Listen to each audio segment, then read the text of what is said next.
When you think about it, when people term immigration, it just depends on your timeline, right? You're an immigrant. When do you measure from? Everyone is an immigrant from somewhere. Whenever I see people have those conversations in America, about these damn immigrants, they're coming over here, these damn immigrants, get out of here, you immigrants. I always wonder what Native Americans must be thinking when they're listening to the words that are being said. People confidently saying, this is not where they came from, this is not their land. And they're like, oh, tell me more, tell me more. They need to go back because this is not their home. Oh, really? Everyone is an immigrant in some way. When you travel, you see this. I say that to people. That's why I always say to people, I go, travel the world.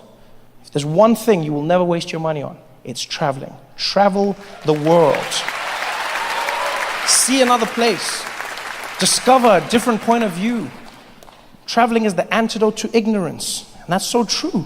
It changes your mind, your perspective, how you believe, what you believe. And one of the greatest things you can do when you travel, one of the greatest things you can do is traveling to a country where they don't speak your language. That's probably my favorite thing. Going to a place where they don't speak English just to make you realize how insignificant you really are. You're not the center of the universe. There's another world that exists beyond you. I try and do that all the time. I try my utmost. I go to English-speaking countries, but I try every now and again to go to a country where they speak no English, Like recently, I went to Scotland, right? And again, I had an amazing time. The place was beautiful. It was a different culture, rich in history. They have the rolling highlands of Scotland. They've got these castles, beautiful, perfectly preserved, hundreds of years old. In the streets, there's the men playing the bagpipes, wearing the kilts. No black people.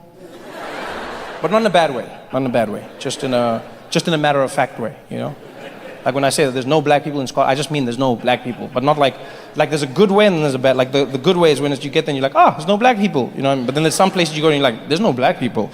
And that's when you know what I mean? That means some shit went down. You can feel it when you get there. Like Australia. There's no Aborigines. And when you get there, you're like, hey, Australia! You're like, wait, where's all the black people? And they're like, oh, I don't know. They left.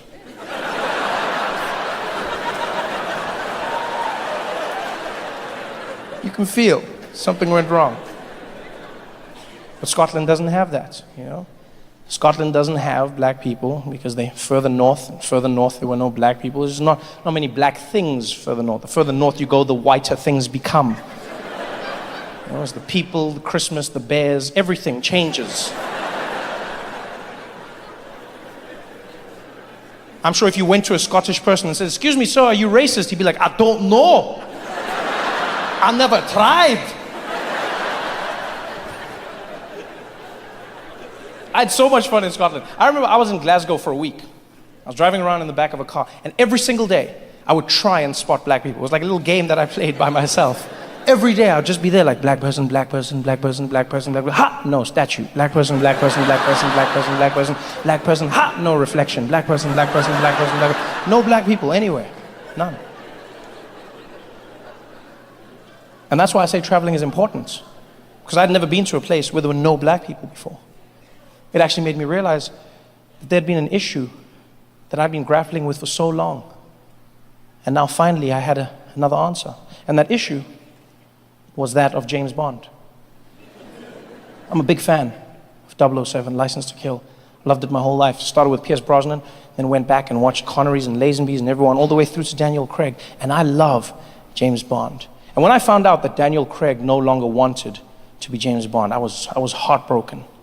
Until I heard that at the top of the list, the potential replacement was a man by the name Idris Elba. And I lost my mind. You can hear the ladies, like, yeah. And that's what James Bond needs. A ladies' man and a man's man, and Idris has that. He's strong, he's charming, he's got that quiet thing, oh yeah, Idris Elba, oh yeah. Idris Elba, oh yeah, you could just see him playing the dapper spot. And as soon as it was announced, everyone was excited until the comment section of the internet came in. Idris Elba, James Bond. And the comment section was like, actually, Idris Elba could not play James Bond. And we're like, why? They're like, because...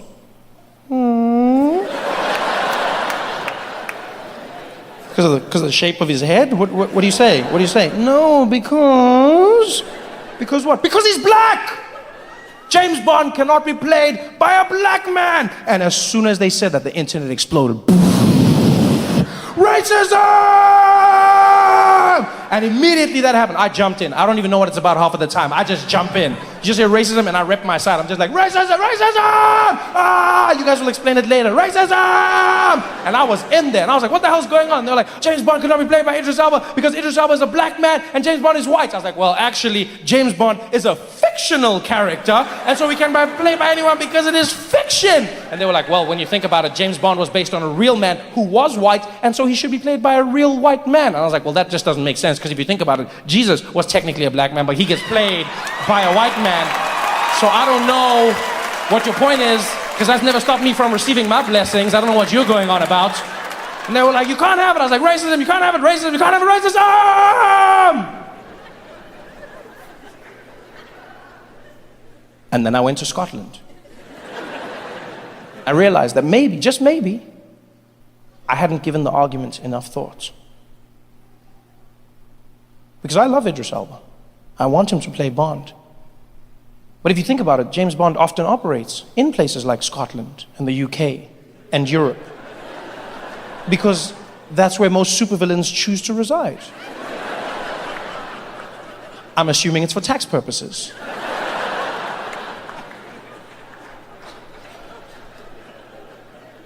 No matter how you feel about the issue, you have to admit it would be particularly difficult to be a spy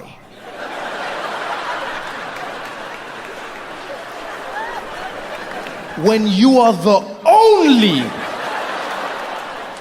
black person in town. Your very existence defies your purpose. I'm not saying it's impossible, I'm just saying that would be the toughest James Bond movie that was ever made. Can you imagine that scene? Idris Elba, James Bond, planting the C4, blowing up the bad guy's lair, jumping on a bike, riding into the town square in Edinburgh. The bad guy's right behind him.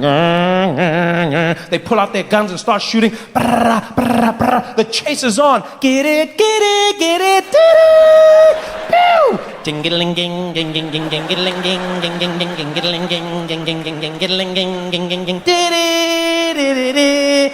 Idris Elba, James Bond, jumps off the bike, runs into a crowded town square. The bad guys are right behind him. He manages to shake them off, pops into a little alley, gets out on the other side, finds a crowded little marketplace, puts a scarf around his head, a fake beard, blends in with a group of monks walking by. The bad guys turn the corner.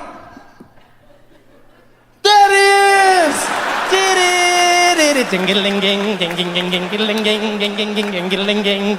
James Bond manages to shake them off, gets into another group of areas, pops out on the other side, finds a transportation hub, gets into a bus, the bus goes one way, gets into a tram, the tram goes the other way, the bad guys turn the corner. There it is! The movie will be 10 minutes long. It would end with James Bond panting in an alley. How did you find me?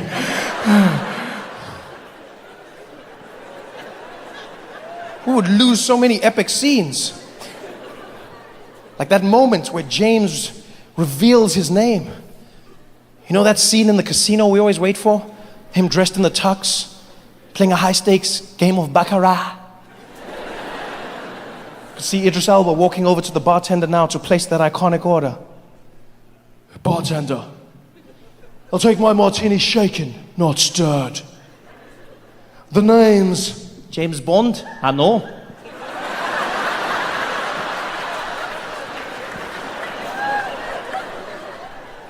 I'm sorry, mate, have we met?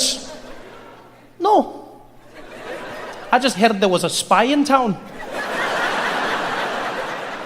Figured it was you.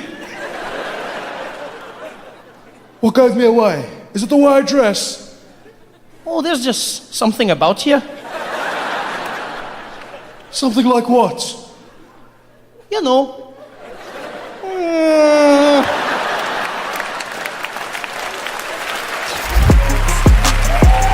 In an election, all you need to have is a strange voice. Simple as that. You want to be president of the United States? Get a strange voice, you're done. Yeah, forget policies, forget ideas, that's boring. You come out there, here are my ideas, boo! Normal sounding ass bitch. No. You come out there with a strange voice, the people love it. You realize there's been no American president who has a normal speaking voice, none. Now, you can go back as far as you want. None of them spoke normal, none. Now, go back as far, like JFK. JFK, he didn't speak normal. He had that thing, it was like, ask not what your country can do for you, but ask what you can do for your country. That's not normal. I don't care what anybody says, that's not normal. You telling me that man was standing in a McDonald's ordering food with that voice?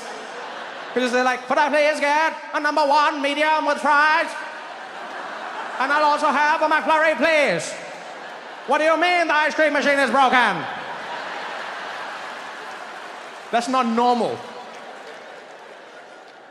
No American presidents speak normal, none. Bill Clinton, he didn't speak normal. He always did that thing where it sounded like he was trying to seduce the audience. You know?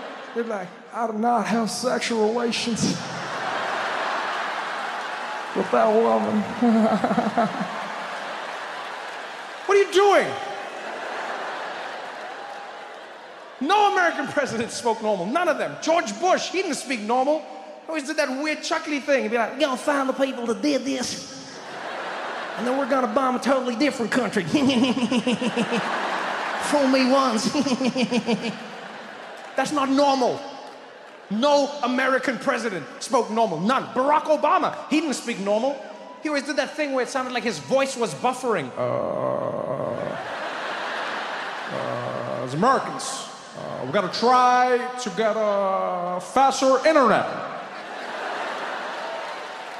That's not normal. Joe Biden, he doesn't speak normal.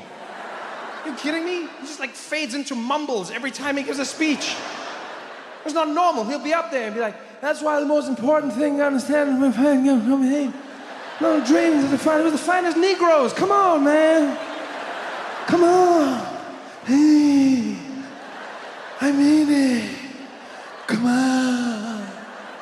That's not normal. Trump, that was the weirdest of all. Every other American president is predictable. You know, you understood the ebb and flow. Trump, you never knew what to expect. Right? The volume on his voice all over the place, inflection where it didn't make sense. Do you know how hard it was to figure out where to put the volume on your TV when watching a speech? I had to sit there and write it like a shitty DJ the whole time as you speak, because you wouldn't know where it would happen. He'd be up there. I think as Americans, we try and try, so try, big trying, all trying, and it is, but I know, and I think if we can, what we won't, but we will, but maybe, but. What? It's not normal.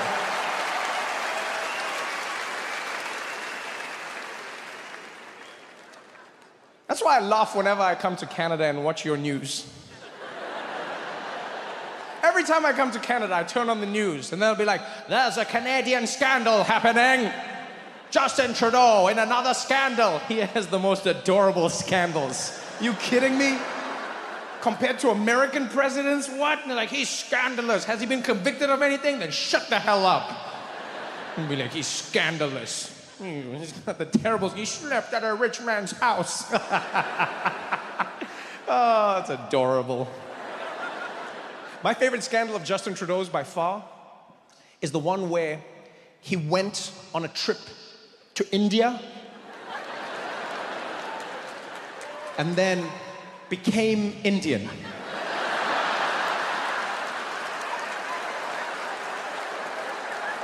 That has to be one of the greatest scandals of all time. I remember when it broke. He took off. He was wearing a suit. He left Canada, waving on the plane. Goodbye, goodbye everybody, goodbye.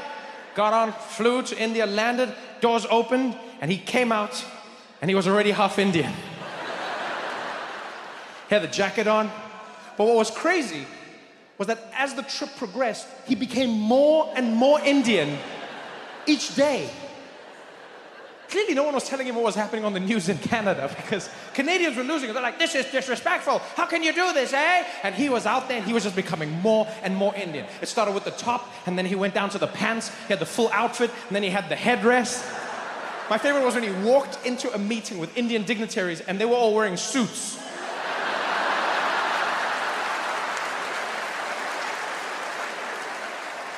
This man walked into that meeting looking like he was about to audition for Bakban. You're like, what the hell is this?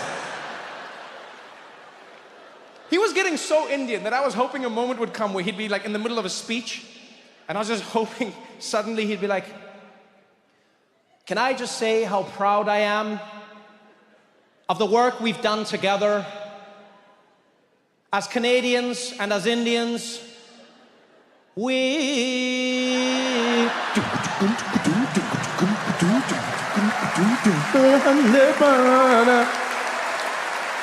I was hoping that would happen. I was waiting for it. The biggest scandal of all time. He became Indian. I don't think it was that bad. I just think he tries too hard, to be honest. You know, I think Justin Trudeau tries too hard to show he's compassionate, tries too hard, you know. I don't think it's that bad. And look, I'm biased. I know I'm biased. I am. Because I too have Trudeau'd. I'll confess it here tonight. I too have Trudeau'd Canada. I too have tried too hard to connect with a group of people and it did not go well. My story happened in Edinburgh, Scotland. Beautiful place. If you've never been, go. Stunning. Everything. The place is full of history. The people are lovely and warm. The place isn't, but the people are. Everything is old. They love telling you that. Everywhere you'll go in Edinburgh, people will be like, oh, how old do you think that bridge is? You'll be like, I don't know, they're like 300 years old. You'll be like, oh, okay. They'll be like, that church, 500 years old. Meet my son, 800 years old. He looks 6, Scottish workmanship. But they were wonderful people. It was really great out there. And we were there for a comedy festival, okay? And what I do whenever I'm traveling is, if I get to be in the same place as my friends, we try and spend as much time together. And what we'll do is we'll order like food or we'll go out. And when we do that, we allow one person to designate the meal. Nobody negotiates, everybody gets to pick a day. And so whenever my day comes around, consistently, I pick Indian food, all right? Yeah, I think it's the best cuisine in the world. Nothing comes close. You don't agree with me? Let's meet in the parking lot, we can fight. I love Indian food. I've loved it my whole life. And so we're in Edinburgh, I'm with my friends, they're like, where are we going? Trevor, what do you say? I'm like, Indian food. They're like, every time? I was like, yes, every time Indian food. I'm like, oh, it's the same. I'm like, then why do you keep asking me? If you know, you know. Stop asking me. And I searched for where we were gonna go, because I always try and find the most authentic Indian restaurant I can find. Like authentic Indian restaurants. Do you know what I mean? So what I'll do is I'll go to a place, and then I'll ask around. I'll ask people. I'll be like, where do you go? And then like, where the white people tell me, I don't go there.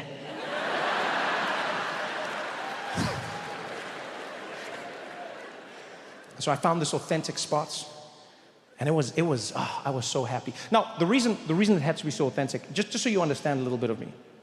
I grew up in South Africa, as you know, right?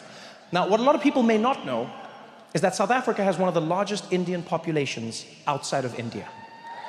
Right? One of the largest Indian populations outside of India. I know Canada's #1 now.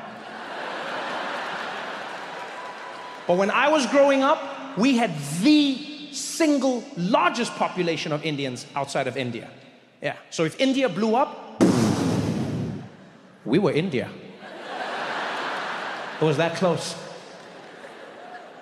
And so I was lucky enough to grow up surrounded by Indian culture. Right? In fact, one of my best friends growing up was a little Indian boy by the name of Thissen Pillay. And we were thick as thieves. I don't think you understand. Every single day we hung out together. We spent our recesses together. We were hanging out, eating everything together, everything. Because we had so many things in common, right? We met at the beginning of the school year and we had so many things in common. Like he liked running, I liked running. So, Thiessen and I would spend every day together. And our ritual was simple. We'd go to all the classes that we did, and then we'd meet at what we called break time. And at break time, we'd sit and we'd eat our lunch together. Now, our lunches were very different, all right? Because Thiessen would get a packed lunch from his mom every single day. I would get money from my mom to buy food from the school tuck shop, we called it, right? Cafeteria, all right? And so what we do is I'd go and I'd buy the food every single day. And it's like, because my mom couldn't cook, right? Well, she tried once, and I was like, don't do this ever again. This is child abuse. Just give me the money. So I would buy the food every day. Thiessen, on the other hand, had food that his mom made every single day. And every single day, the meal was curry. I know this because every day, we'd sit down together. Thiessen would open his little lunchbox. He would take out his little can of juice. He'd unwrap his sandwich. And there would be little triangles cut out. And then he'd pull it out. He'd open the bread, look inside, and then he'd scream at the top of his lungs. He'd be like, "Curry! Damn it, mommy."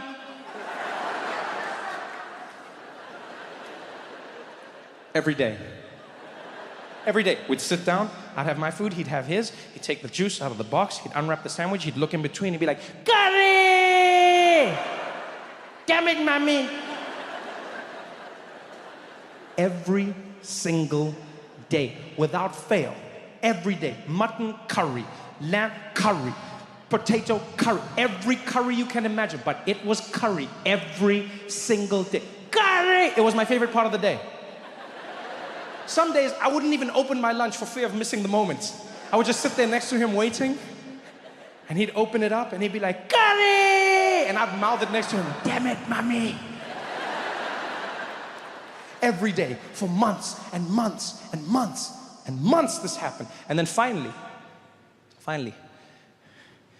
at the risk of breaking it all, I turned to Thiessen one day. He screams like, "Curry! Damn it, mommy." And I was like, "Thiessen, you know it's going to be curry every day." He said, "What?" I said, "It's going to be curry every single day.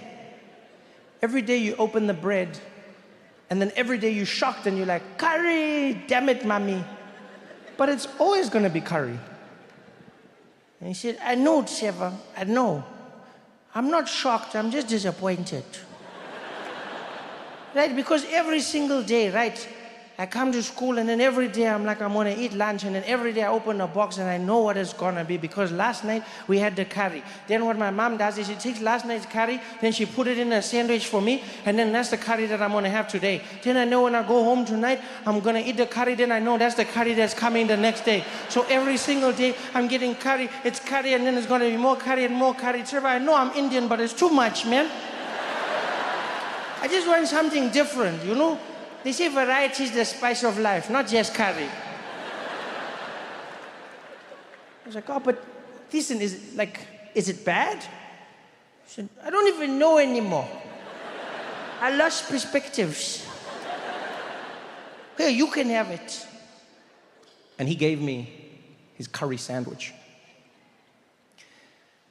I bit it. And Toronto, there are moments in your life that will forever shape who you are. Moments that will define who you grow on to be. This was one of those moments for me. I put that sandwich in my mouth. I bit down and my mouth came alive. My tongue discovered its purpose. I didn't know potatoes could pop like that. The flavors were bouncing around. My eyes opened wide. It was, I was like, wow, I was like, "Curry! Thank you, mommy." And I said, "Thiessen, this is amazing. You eat this every day?" And he's like, "Every damn day." And I was like, "Well, okay, let's swap. I'll give you my money for tuck shop, and then you give me your curry food every day. And we did that. We traded. And let me tell you something now. You thought we were best friends before. We turned into soulmates. Yeah, because we both got everything we dreamed of, right? I got to have a home-cooked meal every single day, and as an Indian person, he got to start a business. Thiessen was in heaven. It was perfect. And since then, I've loved curry. So, fast forward many decades, we're in Edinburgh, Scotland. Going out with my friends. We're choosing a spot. I choose Indian, authentic Indian. We get to the place, and it's legit. Like, it is legit. We walk in, and there's Indian music playing. There are Indian people eating, Indian cooks in the back, Indian waiters, Indian guards on the wall. I'm like, this is it. I'm home. We walked in, we sat down. And as soon as we sat, one of my friends, Steve, launches for the menu. And I was like, Steve, it's cool, man. I'll just order for everyone at the table. And he's like, oh, that's fine, Trevor. I'll order for myself, thank you. I was like, no, it's not about that, Steve. I just prefer to order for all of us, yeah? Right? You good?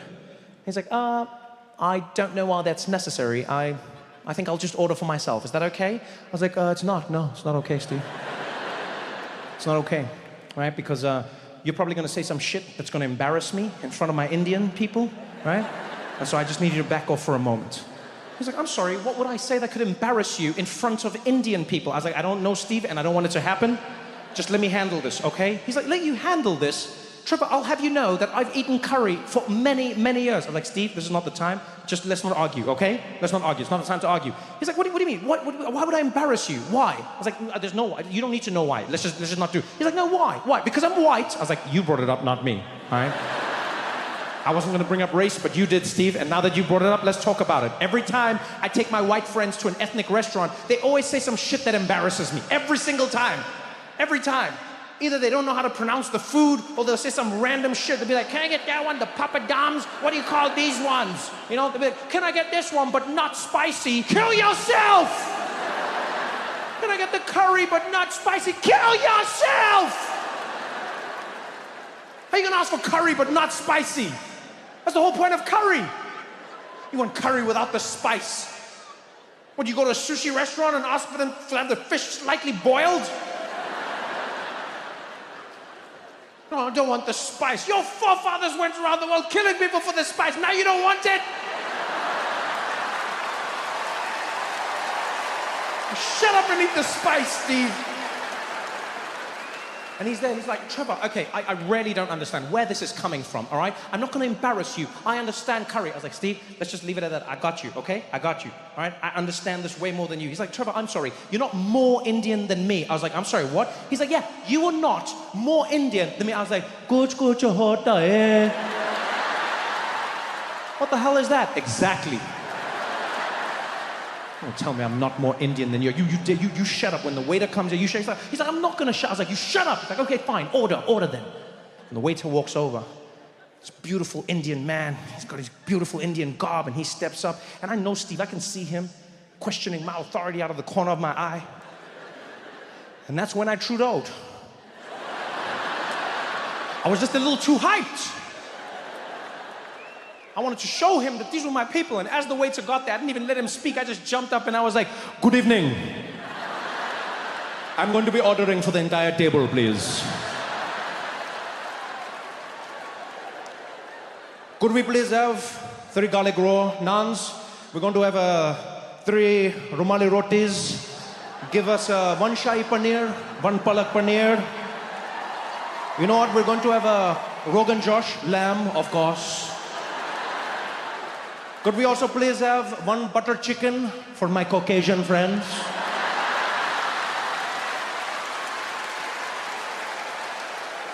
And then we're going to have 3 samosas and 3 mango lassis to wash it all down. Thank you very much.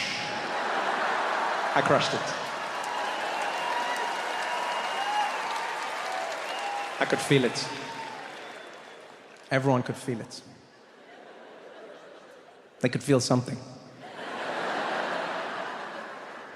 Because the table went dead. The waiter just stared at me. At first I thought he was impressed. Then I realized he was confused. And this Indian man leans in looks me dead in the eye, and he's like, "Sorry, sir, could you repeat what you said?"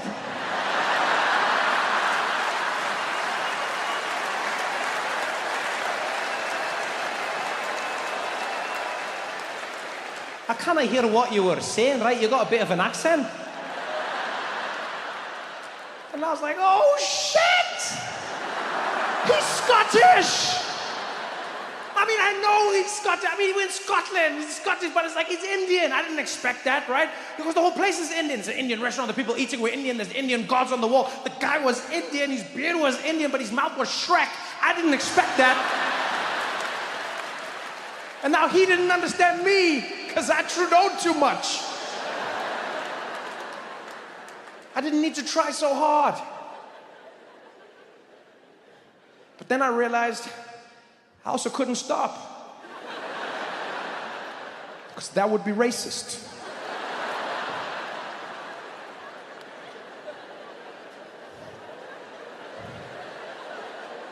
So now,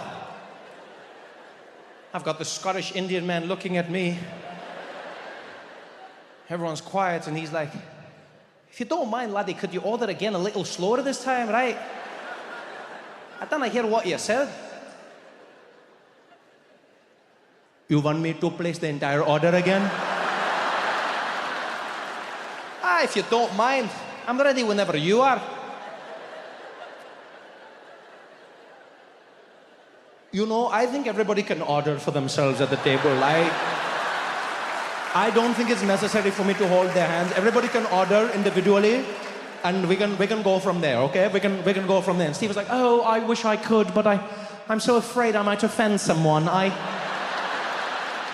think my friend here should order for us. Please, Trevor, go ahead. Go ahead. You're far more cultured than I am." I said, No, Steve, please, you can try your hand. I'm sure you know exactly what you want. He's like, "No, but what if I say something embarrassing? The last thing I'd want to do is offend another person's culture, Trevor." I said, "No, you can't offend anybody. There are no mistakes here, okay? We are all friends, okay? If anybody make a mistake, we forget about it. In fact, whatever happens today, we're all going to forget about it, okay? Just order.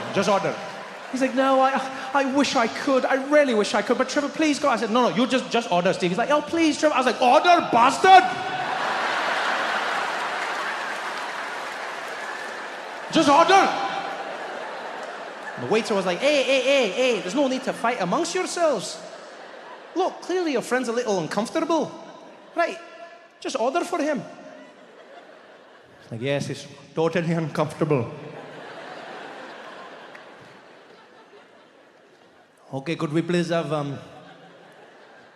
3 Romali rotis and 3 garlic naan, 1 shahi paneer, 1 palak paneer, and could we also get a lamb rogan josh, and we're also going to be having 1 butter chicken for your Caucasian friends." For anybody. Anybody can enjoy different types of curry. They don't all have to be spicy. It doesn't matter as long as you participate. There is no wrong way. "Oh, you're so understanding, Trevor." Yes, I am. "Could we also please get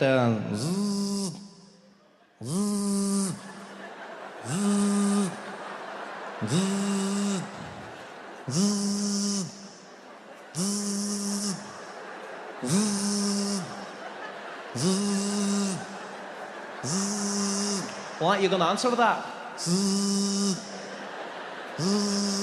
No, they can call me back later.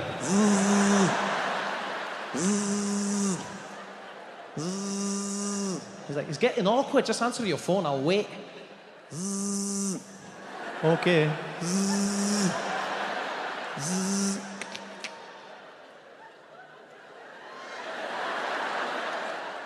Hello?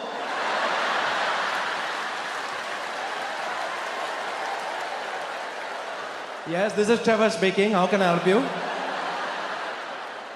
Yes, no, the one and the same. Can you get to the point? I can't talk right now. Can you tell me what you need? I can't speak for too long. Can you?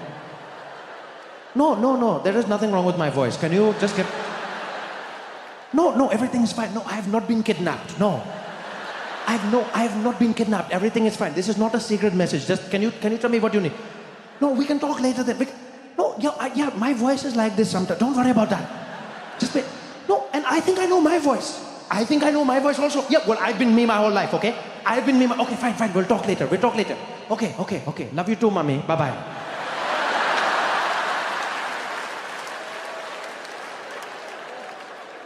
It's the most awkward meal I've ever had in my life.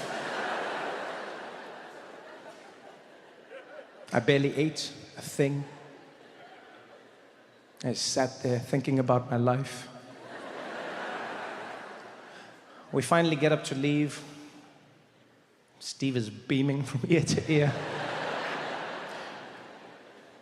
They walk out ahead of me, and as I'm leaving the restaurant, the waiter waves us off. He's like, good night, everybody. He's like, have a great night.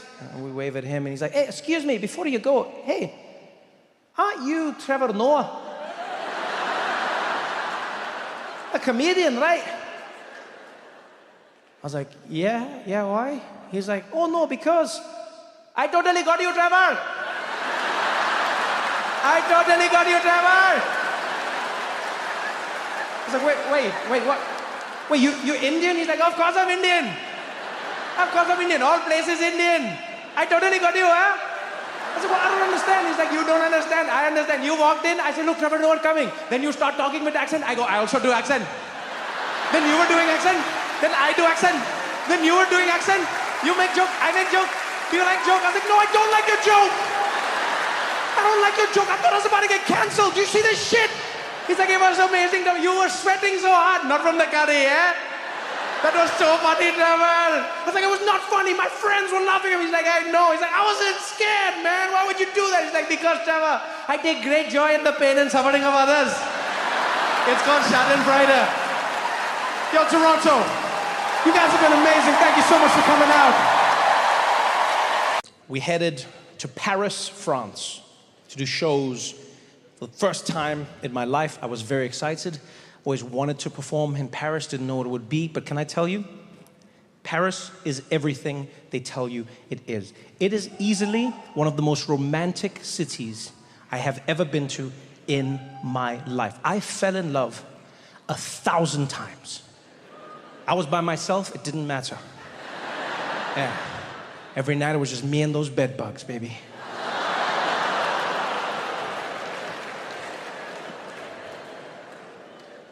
I really enjoyed Paris because, you know, I got to meet Parisians in person.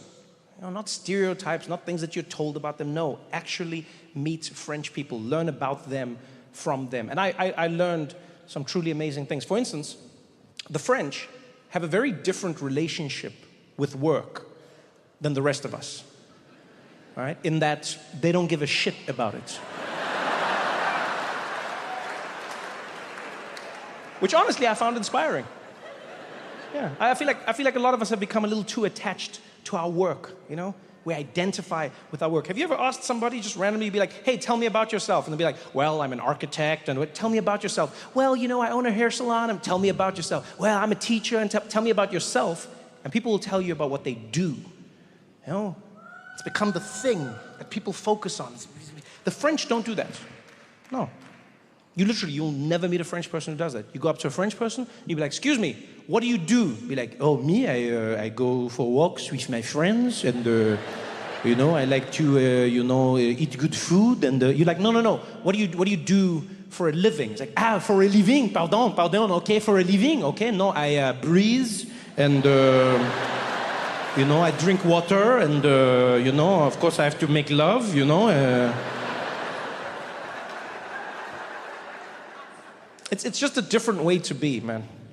You know, not being so attached to your work. It was lovely. I learned this because when I flew to Paris, my luggage was lost, right? Yeah, landed in the airport and bags were gone, didn't arrive. I discovered this obviously at the carousel, which is one of those shitty things that airlines do to you. Right? They know your bags are not coming. Yeah, they know where your bag is every single moment. But they don't tell you. They let you stand there like an idiot with hope in your heart. They could literally come to your seat before you take off and just be like, it's not coming. Spoiler alert. But they don't. They let you take off with all that joy like an idiot. Whee! I landed in Paris. I thought it was the beginning of a great trip. I was skipping around. I had my full luggage swag. And I was like, I'm gonna get my bags, go into Paris, start exploring. Got to the carousel. I was like, full luggage swag. That's right. Let me get my luggage, everybody. I was like, excuse me. Make some space, please. I would also like to lean over the carousel. It makes the bags come quicker. Come on, lucky bag.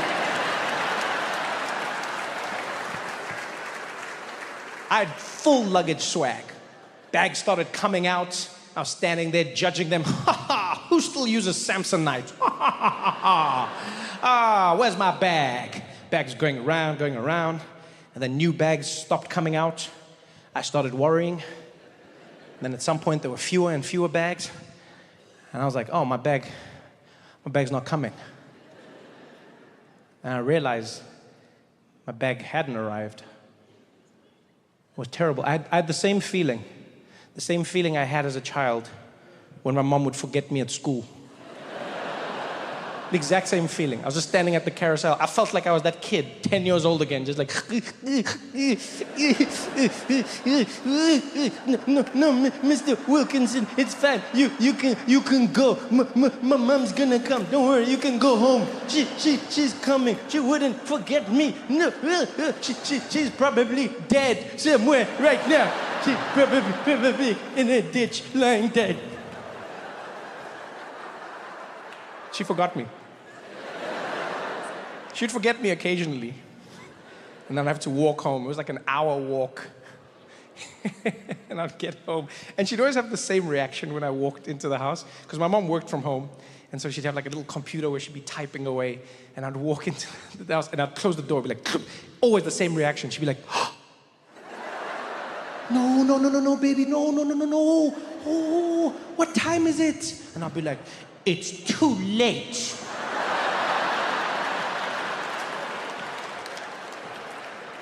I'm not gonna lie, I hated being forgotten at school, but I savored those moments. Because it wasn't any sweat, to be honest. Like, I liked walking, you know. It's not like I was stressed on the walk. I'd be kicking stones, singing on the way back, and then I'd get to the house and I'd be like, no, wait a minute. I loved it, because that was the one moment when I was allowed to give my mom unlimited attitude with no repercussions. None. Yeah, because when I was a kid, you couldn't just be like give attitude to your parents. Like, I wasn't a white child, you know what I mean? You couldn't. I had to watch myself. But when she messed up, ooh, I loved it. I'd walk in, she'd be like, oh, can you forgive me, baby? I'd be like, I'll think about it. So now, I had to find somebody to help me. I look around. There's an older French gentleman standing on the side. Gray hair, rosy cheeks, short little guy with glasses. And so I walked over to him, and he was wearing a red vest. And in French, it read, information. And then underneath in English said, information. I was like, phew. Bonjour, hello, hi. He's like, oh, hello, bonjour. I said, English, French? He said, English? Yeah, oui. I said, okay, could you help me, please? My luggage didn't arrive. I would like to know, what do I need to do? He's like, oh, the luggage didn't come. If you go for that one, maybe you can put you, because different flight airline can be put on different ones. So you have to try to maybe go different. Maybe they will come for tracking, look inside the app, and that one you can really find for you, because it's not the more different ones, because we are not in control with the airport, but these different ones they are put in for the airline, they are in control, so maybe you can see for that one. I was like, okay. All right, let's try French. Let's see what happens. Finally, we figured it out. He sent me off to a special area where you go and, I guess, make a report. And when I get there, there's another French guy who's behind the counter, much younger, right? He was like maybe Algerian, Moroccan of descent, but very French, cool guy. And he's behind the counter helping someone. He's like, okay, thank you very much, thank you. Next, please. And I walk up, I'm like, hey, man. He's like, hey, what's going on, my brother? How are you, man? What's up with you? What's up?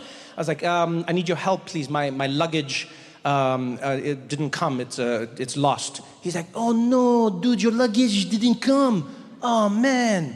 Did you look for it? So what? Yeah, that's the first thing I did. What, you think I'm just here for company? Of course that's... But he's like, oh, no, just checking, okay? So the bag is gone, it's totally... I'm like, yeah, it's gone. He's like, oh, man, that sucks, man. I'm so sorry for you, man. That's terrible. Yeah, so what do you want to do now? So what do I want to do?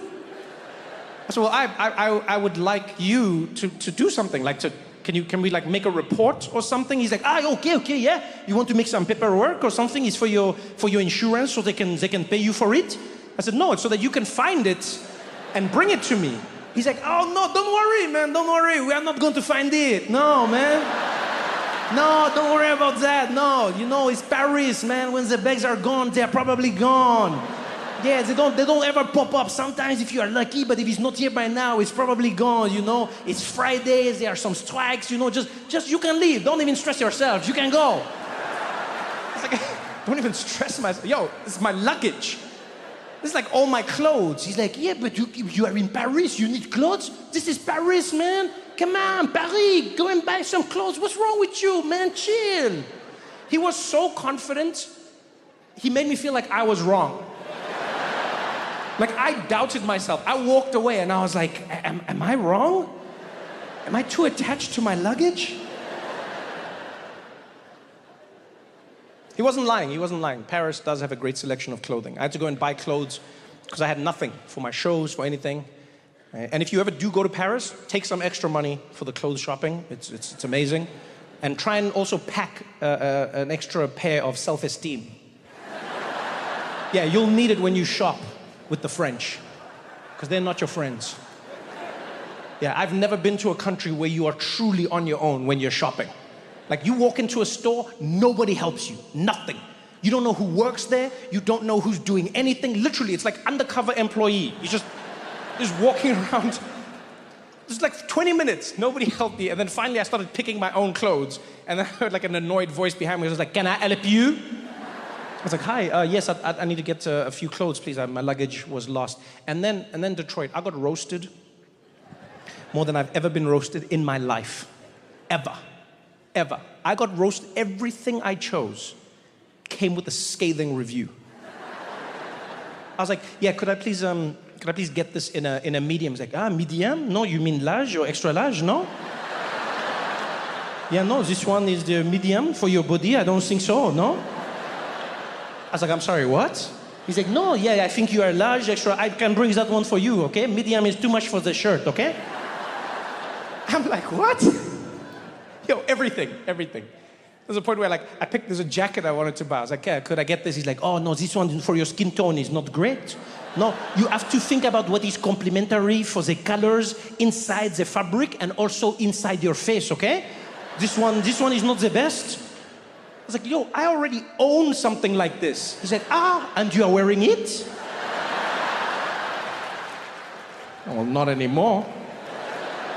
He's like, no, you can wear it if you want. No, c'est tranquille, go ahead. I was like, no, you threaten me now.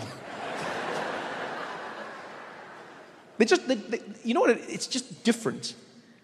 A friend said to me, was like, dude, the French are assholes, right? I was like, no, I don't think that they're assholes. I think they're just very honest. Right? And a lot of the time, it's hard to tell the difference between the two. Because one day I was speaking to a French woman, and I worked up the courage to ask her. I said, hey, why are the French like this? And she said, what do you mean? I said, like, when you're in like a store, you know, they seem very mean. She's like, oh no, they are not being mean, they are just being themselves, no?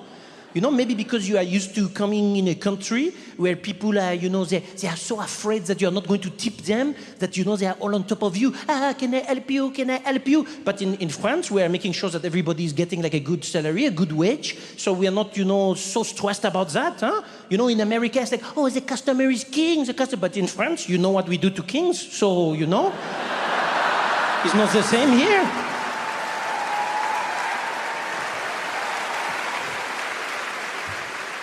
The French don't play that game.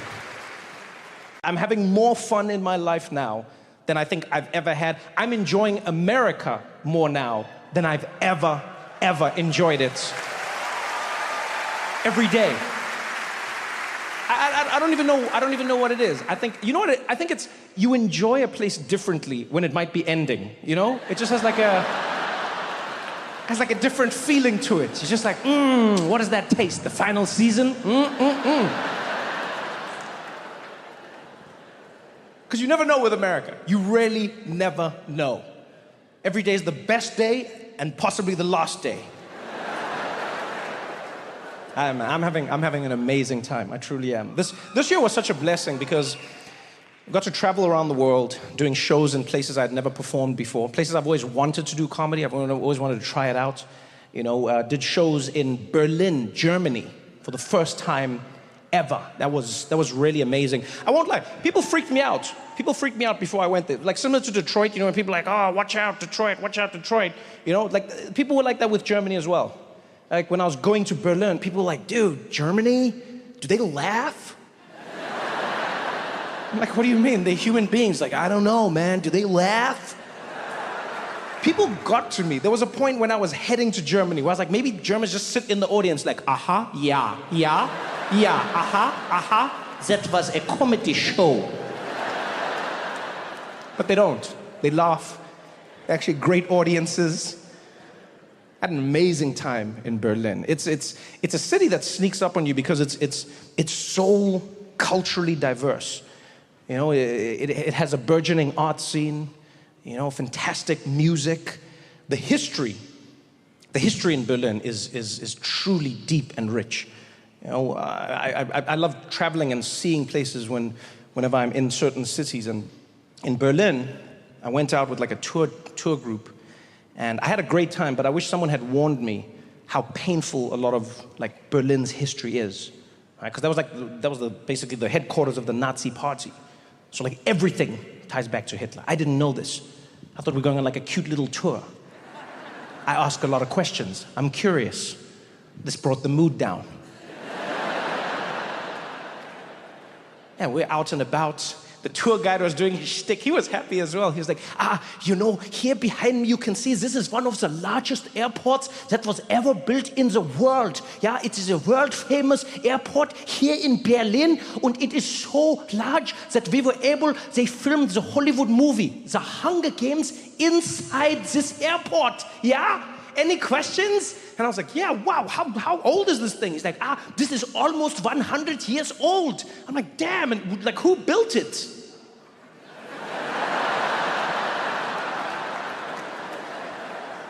Yeah, that is the unfortunate part of the story. This airport was built by Hitler. I could see I'd messed things up. I tried to bring the mood up. I was like, which Hitler? He's like, which Hitler? Which other Hitler is there? I was like, could be Henry Hitler. Henry Hitler? Who the hell is Henry Hitler? I was like, you don't know Henry Hitler? It didn't work. Like, yo, man. It was tense, but it was good. And what I mean by good is it was nice to be in a place where people don't bury their history. You know? And what I mean by that, what I mean by that is that, like, when you travel through Germany, even if you don't go to museums, you cannot escape the past of both Berlin and what Germany did. You know, there are monuments scattered throughout the city, prominent monuments. They're memorializing what Germany did to millions of Jewish people and millions of other people around the world. You see it, you understand it, they talk about it. You know, they teach their kids about it. They teach children in school. They're like, hey, this is what Germany did. They make sure they know. But they don't make them feel guilty about it, which is a pretty amazing balance for them to strike, you know? They'll say to the kids, they're like, hey, kids, I hope you understand. Germany did this. You're not responsible because you weren't there. However, because you're the future of Germany, it's your responsibility to make sure this doesn't happen again.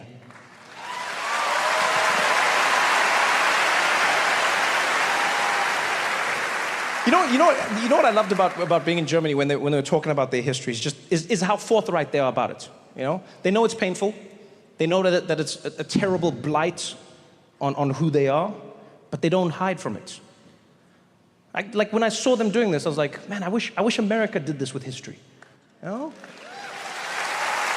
Because you ever see how awkward it is speaking about history in America? It gets tense. Doesn't matter what history it is, it gets tense. You know, Columbus Day is one of those days. Every year in New York, there's a fight. Every year. Here in Detroit, there was a fight. There was a bust of Christopher Columbus that was around for 110 years. At some point, half of Detroit was like, we need to get rid of it. The other half was like, no, don't get rid of it. It was a huge fight. New York, same thing, every year. Columbus Day, Indigenous Peoples Day. Columbus Day, Indigenous Peoples Day. Yeah, there was an interview on the news I saw once. It wasn't supposed to be funny, but I found it funny. The reporter went up to some guy and was like, sir, what are you going to be doing for Indigenous Peoples Day? And he was like, let me tell you something, it's Columbus Day. I'm sick and tired of people coming in and changing the name. We're proud of that day. It's Christopher Columbus. It's Columbus Day. It's not going to change. In fact, how would you feel if somebody came along, took something that's been around for a long time, and just decided to switch it and call it something else? Huh? How would you feel? I was like, but sir, isn't that the spirit of Columbus Day? I'll be honest, I'm not a big fan of Indigenous Peoples Day, the title. I don't like. I think it's a cop-out. I don't think it's specific enough. It's lazy. You know, Indigenous Peoples Day. Which Indigenous people? Where? How? Give me something, you know? You know what I liked about Columbus Day? Is that it was specific. Yeah.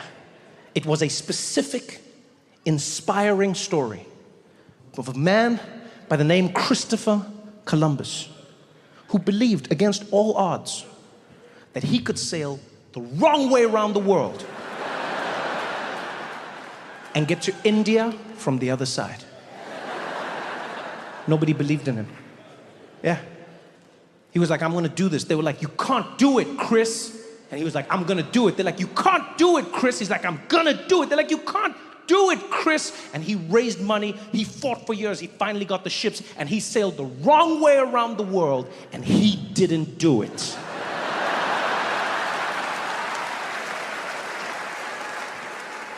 Not only did he not land on the other side of India, he found himself in a place called the Caribbean, and he was like, this is India. And the people there were like, I don't know if you've been eating some of the herb we've been leaving about, but this is totally not India. And they're like, this is India and you guys are Indians. They're like, brother, we are not Indians. He's like, I know Indians when I don't see them. You're Indians. You're just on the far side, so you're West Indians. And he stuck with it. Christopher Columbus stuck with it his entire life. Other explorers would come to him, they'd be like, yo, Chris, I don't think you made it to India. He's like, it's India. They're like, I don't think it's India. He's like, it's India. He died refusing to acknowledge the possibility that he never made it to India. Not only that, my friends, he never set foot in America. Ever. Ever. And yet, he had a public holiday named after him in America. That, my friends, is the inspiring story of how white men can fail up.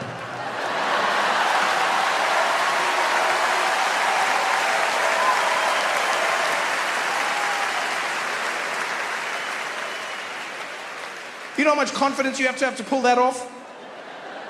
Nobody else. That is white man confidence. Nobody else possesses that level of confidence. Go the wrong way, end up in the wrong place, call the wrong people the wrong name, and be like, I'm right, give me a holiday. No one else can do that. That is the level of confidence we should all aspire to. Is white man levels of confidence. Women couldn't pull that off. You think any woman should be like, I'm gonna sail the wrong way around the earth? They'd be like, burn her, she's a witch. You think people of color could have pulled that off? You think black people could pull that off? Wow, really? Black people's gonna sail around the world, wrong way around, get to the place they're not supposed to be, probably get arrested for trespassing. Be like, what are you doing here? Be like, man, my bad, man. I thought I was getting to India, man. My bad, man. I apologize. Man, I don't even know what I was thinking, man. You know what, man? We should have never messed with ships. It never turns out good, man. I apologize, man. This won't happen again.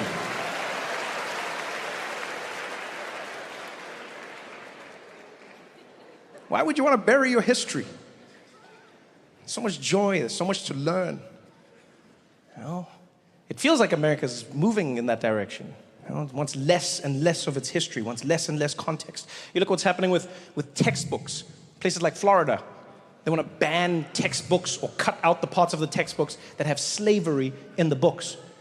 And now parents are fighting. They're like, oh, no, take the slavery out. It's making the kids feel bad. And other parents are like, keep the slavery in. It's teaching the children. And these parents are fighting back and forth. I'm like, why? What you don't need to be fighting about. No one should be fighting about this. Kids don't read textbooks.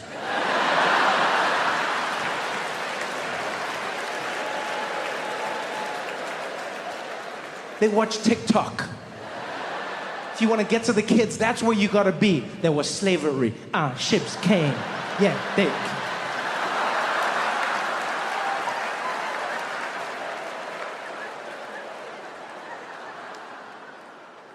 I'll be honest, I don't think that textbook thing is like a real issue. I feel like it's one of those manufactured issues that often happens in America that gets people riled up and gets them fired up, fighting about something that was never an issue to begin with, you know? And the reason I say this is because that's honestly what I believe. I feel like in America, politicians have done a really good job of tricking Americans into fighting about issues that were never an issue to begin with, so that you don't pay attention to the issues that actually are. You know? If they can get you fighting about what's in a textbook, you don't pay attention to the fact that inflation is out of control. You don't pay attention to the fact that rents are out of control. People cannot afford to live anywhere. Your salaries have never kept up with inflation. Corporations steal billions and billions of dollars from their employees with no ramifications. You don't pay attention to any of that. You pay attention to what's catchy. It's easy to keep up with. It keeps you going. You know? Ooh, can trans people use public bathrooms? Ooh. It's manufactured. Who was actually dealing with this issue? And I mean this, honestly. Who was actually dealing with this issue? You know what they did? Some politician out there figured out. They go, here's a small story affecting a few people in a random place. I'm going to make it seem like this is a nationwide issue. And then everyone starts fighting about it. But who? Who was really dealing with it? Huh? Who of you here has ever been in a situation where you were in a bathroom and all of a sudden a skirmish broke out and you heard people being like, excuse me, is this the gender that you were born with? Does it coincide with the sign on the door? Is your genitalia matching this? Can I see it right? Who's ever seen that? Nobody. Nobody. But they make us fight about it because it's catchy. Who can use which bathroom? Who cares? Who cares? I mean it. Who cares? I know someone will be like, oh, but trans people care. They want to know if they can use a public bathroom. Yeah, use whichever bathroom you want. Who's going to stop you? No, seriously, it's a public toilet. Who is going to stop you? You tell me who's going to enforce that law. We can't even enforce the idea that people should shit into the toilet. But you think magically they're gonna figure out if you were born this way?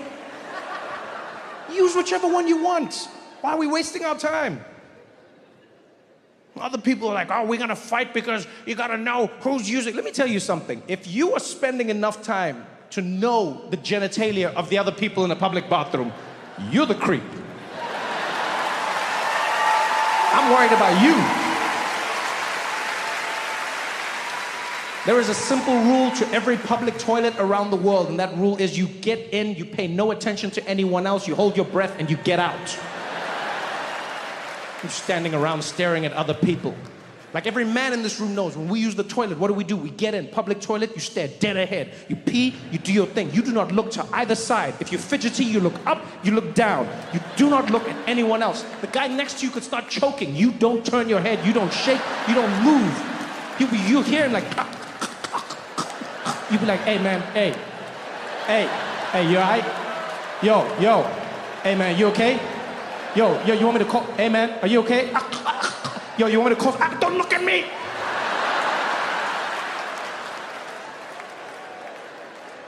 What are we doing? What are we fighting about? Public bathrooms. And if you know your history, you'll know this happens all the time in America. It happens over and over and over again. There was a time when women had to fight to use public bathrooms in America. Imagine that. There was literally a time when women weren't allowed to use public bathrooms all across America, and they had to fight. And there were men who were angry. They're like, this is crazy. You're gonna have women in public bathrooms? That's insane. Like, how does it work? Huh? What, they're gonna come in there while we're peeing? And then what, they're gonna look at our wieners? Huh? And they're gonna laugh? Huh? Think about this, ladies. There was a time when women were first allowed to step into the workplace where there were no public bathrooms that they could use.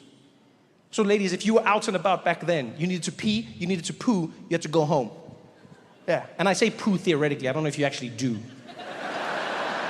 No, I don't think any guy does, let's be honest. We don't.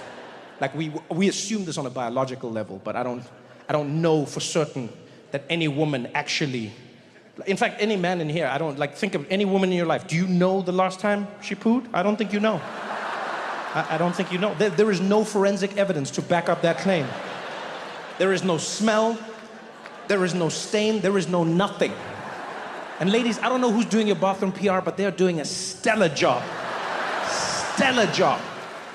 Women go to the bathroom, smells better when they come out of it. How? You never know when a lady's pooing, never. Because also, women keep the same amount of time. That's the most impressive thing. You give nothing away. Yeah, a woman's gonna go pee, it takes 10 minutes. She goes to the bathroom, right? Gets there, tinkle, tinkle, tinkle, comes out, washes her hands, powders her face, texts on the phone a bit, comes back to the table. You have no clue. Yeah, if she's gonna go poo, same thing, 10 minutes. Goes to the bathroom, does a thing, pellets, comes back out, wash her hands, powder the nose, text her friends, get back out there. You have no clue. With men, you know exactly what we're doing. Discretion is not our forte. You know when every single man is gonna go pee. Why? 2 minutes. Off to the bathroom, we're in there. Quickest thing ever. It's like a NASCAR pit stop. Yeah, we get in, we pee, we come back out, act like we're washing our hands, and we're back.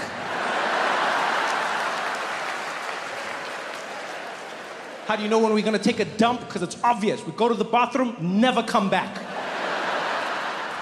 That's the last time you'll ever see us. Your family's putting up wanted posters in the restaurants. Have you seen this man?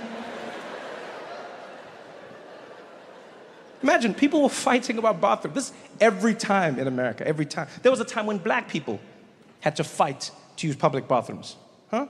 Same thing. Black people were like, why can we not use public bathrooms?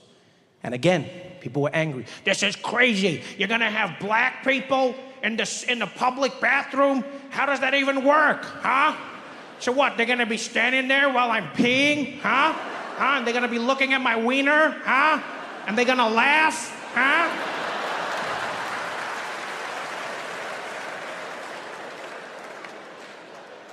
Yo, I'm old enough to remember when there was a discussion in America about whether gay people could use public bathrooms. This was an actual topic of discussion. I remember seeing people on the news being interviewed. They'd be like, do you think that gay men should be allowed into the same bathrooms as straight men? I'd be like, look, I don't mind what they do. If they keep it to themselves, that's fine. But just answer me this. How's it gonna work, huh? So what, you're in the bathroom with them and then what? Like he's gay and I'm just standing there and I'm peeing, huh? And he's looking at my wiener, huh? And then he grabs it, huh? And he starts yanking on it, huh? He just starts tugging away and I get hard and I'm enjoying it, huh? And then this is one of the best experiences I've ever had, huh? And then I start coming back weekly, hoping I'll bump into him, and I do, huh? And then at some point we agree to meet outside a nice little restaurant that's cozy and get to know each other, huh? And then a few years later we get married and our families are joined and we live happily ever after, huh? Is that what you want?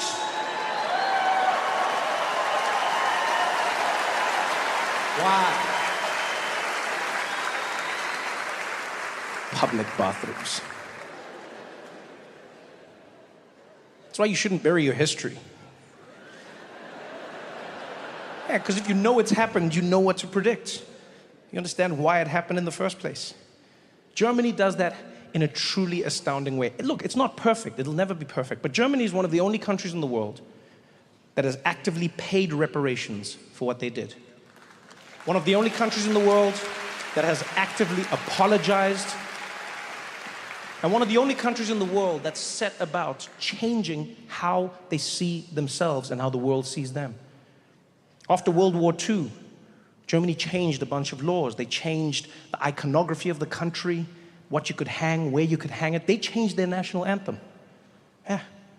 Imagine that, they changed the national anthem. They felt that the national anthem was a nationalist song that the Nazis used to inspire people to think the wrong things, and they changed it. The original song was a song called Deutschland, Deutschland über alles. And you've probably heard it like in old movies or whatever. The song went like, Deutschland, Deutschland, über alles auf der Welt. And translated into English, it means, Germany, Germany, over everything in the world. And clearly they meant it. Yeah, where most anthems are theoretical, Germans are precise. But after World War II, they were like, we can't have that same attitude. And so they changed the anthem. And new lyrics. The new lyrics are, Einigkeit und Rechts und Freiheit für das deutsche Vaterland. Which translated into English is, unity and rights and freedom for all the people who live in Germany. Which is adorable. It's adorable. I mean, they may as well have made the song, sorry, sorry, we're so sorry. Sorry, sorry, sorry for what we did. I appreciate that they did it, but I wouldn't have gone that far. No, I'm not gonna lie, I wouldn't have gone that far. I think Über alles is terrible. That's not a good way to think. But you still gotta have a bit of kick in your anthem, you know? Still gotta have like a, you know? Yeah, I would have found like a middle ground. Mine would have been like, Deutschland, Deutschland, irgendwo in den Top 5. Nicht über alles auf der Welt. Because we are definitely in the top 5 when you think about it. America's number 1, and then you have Great Britain, and then you have France and Spain, and then we are at number 5. Well, actually, Spain is not better than us, so we are number 4. Number 4 in the, oh yeah, but France, their economy is not that strong, so maybe we are number 3 in the world, then you have England above, oh wait, oh, Brexit was not a smart idea, so maybe we are number 2 and America is number, oh, their elections are not that stable, so then maybe we are über alles auf der Welt!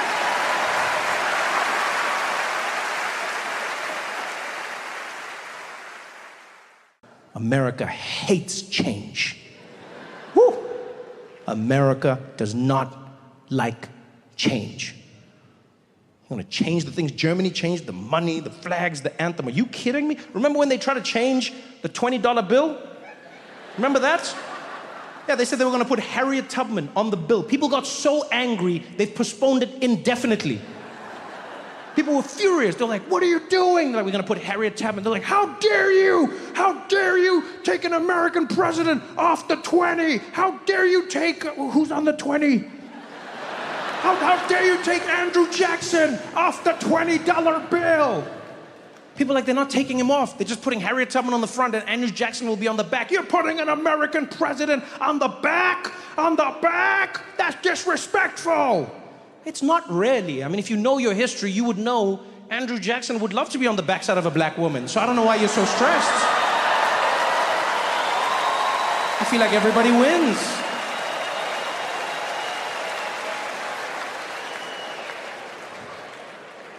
People were furious, though. And now you're going to suggest changing the flag? Suggest changing the anthem? Whew. There's 2 things I've learned living in America. It's you respect the flag and you respect the anthem. Yeah, I don't know what it means, but I follow the rules. No, the reason I say I don't know what it means is because it's confusing. You'll meet a lot of people who are like, you respect the flag. And I get it, but then I'll see those same people on July 4th and they'll be wearing the flag as underwear.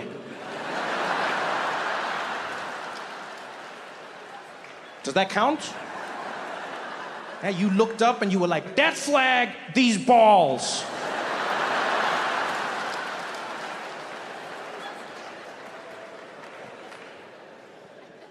I mean, I would never suggest changing any of it. The anthem, oh, not never the anthem.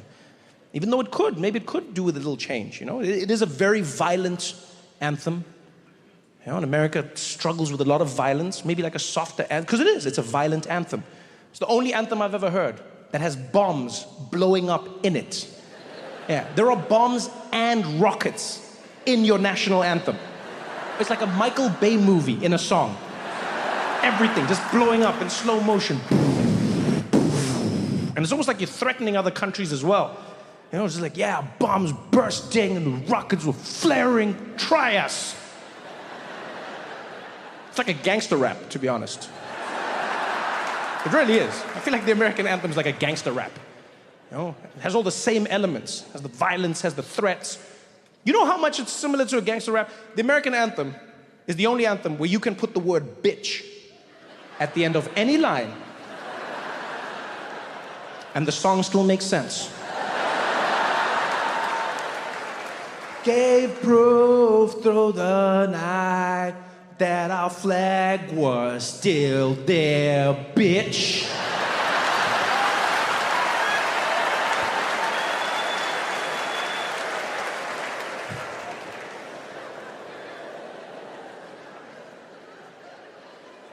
I love the American national anthem, I won't lie.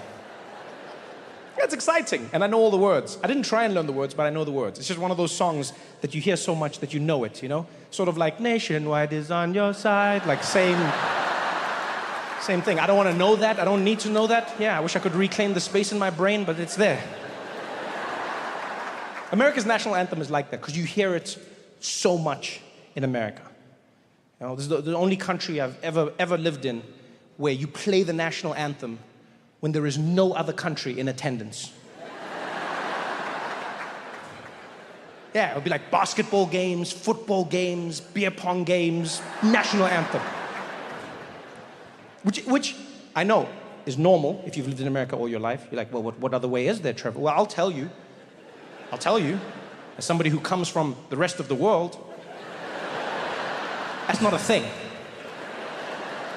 It's not. Most places in the world, you play the national anthem like maybe once a year on like a national event, or when you're competing against another country. That's when you play it, right? Because the other country's there, and you have to prove to your country that you're loyal. That's why you sing the song, you know, because countries are very insecure. You have to reassure them, constantly reassuring. They should go to therapy, deal with their attachment issues, but they don't. You only realize how insecure countries are when you leave your country. Have you ever left and come back? Have you seen the questions your country asks you? So insecure, so jealous, just like, where have you been? Huh? Where have you been? Which countries, huh? So what, you have another country now? Huh? Is that what you're doing? Huh? Huh? Which stamps are these? Let me see. Who's been stamping your passport? Let me see your passport. You're like, yeah, damn country. Let me get my privacy. That's why in most places you only sing the anthem when there's another country in attendance. Only time you do it. Because that's what it's for. Make your country feel good. All right? You know what national anthems are in many ways? National anthems are the geopolitical equivalent of that thing women do to us men. Like, ladies, you know that trick you have for that man in your life? Like, whenever his ego is bruised and you have to try and heal it. Yeah? Every woman in this room has a trick that works on every man.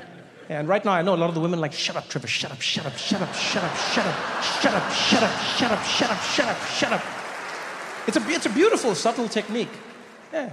You'll be out having lunch or something, and some guy will come up to the table, he's buff, works out, you know, looks really good. He's like, oh my God, Michelle? It's like, oh, Justin? Oh my God, wow, how are you? And you're there like, who the hell is Justin? What's going on? He's like, this is crazy. I can't believe this. Twice in 2 weeks?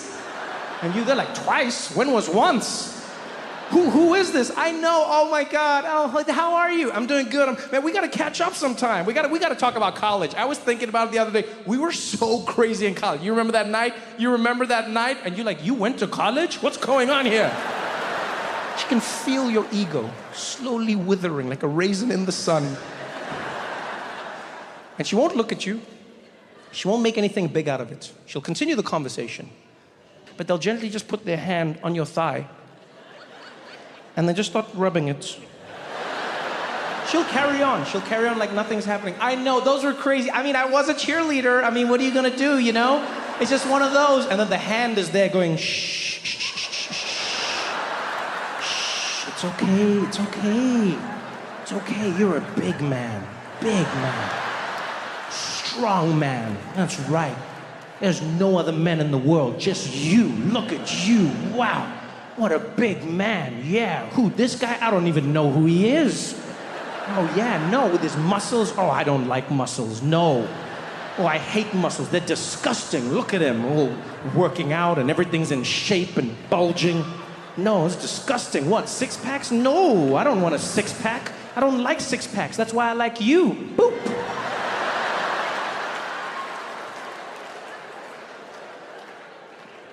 That's what a national anthem is.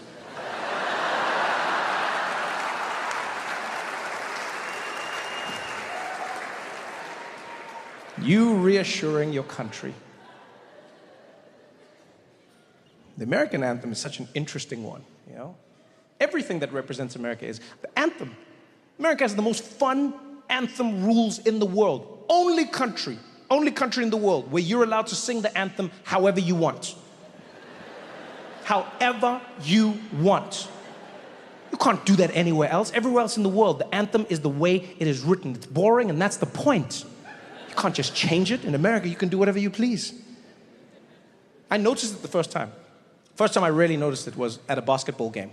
It was the New York Knicks, and they were playing against the Toronto Raptors, right? And because the Raptors are from Canada, they had to play 2 national anthems before the game, which is rare. Right? So that we're in the arena, and everyone's like, and then the voice comes on. It's like, ladies and gentlemen, please stand for the Canadian national anthem. And everybody stood, and then they just played like a tape somewhere. You could tell they didn't care. And it was the song, the Canadian song. It's always the same. It's like, oh, Canada, that is the song, I've missed song, and something brings us back to do. You know the song, man. I don't have time for that. Whatever. They sang the Canadian anthem. They were done. And then the announcer came back. And now, ladies and gentlemen, please stay standing for the American national anthem. And that's my favorite part. Yeah, the lights will go dark. Someone walks to the middle of the arena. It's always so intense. Complete silence.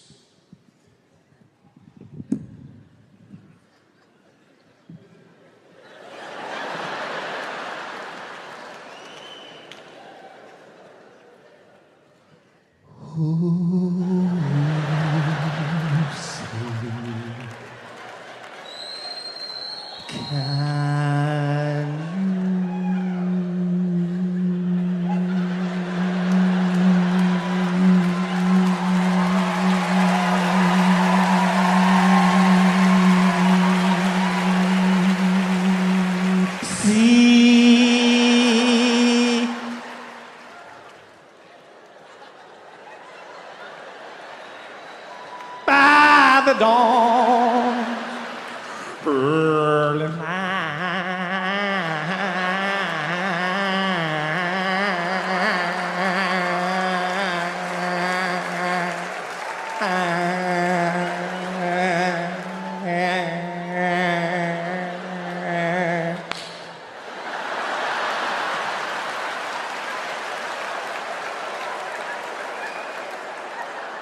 what so proud that we. Why are you trying to make the anthem make them sexy. What are you doing? What are you doing? I never understand that. Why are you trying to make it a sexy song?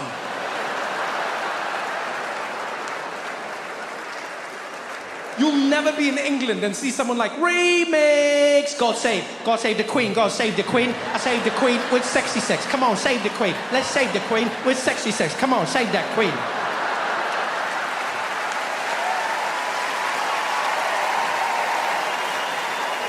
Oh man.